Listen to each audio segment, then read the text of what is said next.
প্রথমে মিডিয়াকে প্রথমে অনেক ধন্যবাদ। আজকে আমাদের হইলো এখানে এই জায়গাতের খেতে থেকে গরুটা লয়ে গেছে BSF। তো আমরা এটা কিনে আনছে করবুক বাজার থেকে। তো আমরা এটা কেউ আছে এখানে ব্যাপারী মানে ব্যাপারী করে নিয়ে আছে, কেউ আছে পালন লাগেও আনছে। আনছে ছাড়া এই জায়গা থেকে তারা দৌড়ে লয়ে গেছে প্রায় ধরো না এতে বর্ডার থেকে নর্মালি 5 থেকে 6 কিলোমিটার হইব। এটা 156 না 156 বেটলাম এছাড়া আমাদের গরুটারে দৌড়ে ছাড়া লয়ে গেছে এখান থেকে।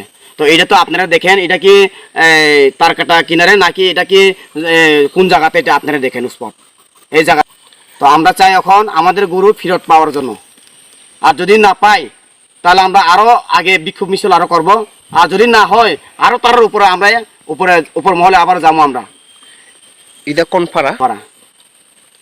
তারা বলেছেন আমাকে, আমরা গেছি ক্যাম্পে ডাইরেক্ট কোম্পানি কমান্ডেন্টের সাথে লগে আমরা কথা কওয়ার জন্য, আমাকে সুযোগ দিচ্ছে না। তারা কই গেটের ভিতরে আয়ো না, আপনারা বাইরে থাকেন। তো আমরা যাইতে পারছি না। এখানে আছে একটা সেন্ট্রি আর সিপাহী একজন আছে। তো তার সঙ্গে আমরা কথা কইছি, বারবার চেষ্টা করছি যে আমরা সাপের কথা কমু কয়েছে না। তো তারা কই আপনার সাপ নাই, এখন গেছে বাইরে, নেক্সট কথা কওয়া যাইব। তো আমরা অপেক্ষা করেছি প্রায় নাই করলে আধা ঘন্টা বা 1 ঘন্টার উপর, তবে তারা সাপ আসে না। তো না আইলে আমরা তার বারবার কইছি, করার পরেও তারা কয় তোমরা এখন যাও, কোনো সুযোগে দিছে না আমরা কথা কওয়ার জন্য। এখানে গরুর যখন নিতে সময় তখন আসে BSF-রা 8 জন আসে।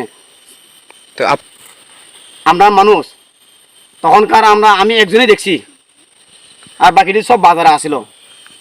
বাজারে কিটা করতেছিল? করতে গেছে, খরচ করতে গেছে। আপনারা কোন থেকে গরুটি কিনছেন? কিনছিল যে আমরা করবুক থেকে বাজার। কত কিলোমিটার? 5 কিলোমিটার। আমরাও কয়েকটা আছে গরু, এরপরে এখন 5-6 জনের গরু আমরা থেকে খাইরা লয়ে গেছে। আপনারা কেউ উপরে তারা মারছেন, অ্যাটাক করেছেন? আমরা তো পাই তো মায়েরা দিতে হইলে লাঠি দিয়া বড় বড় লাঠি লইয়া আয়া বসে, এরপরে আমরা দৌড়ে বাইকে গেছি। ঠিক আছে।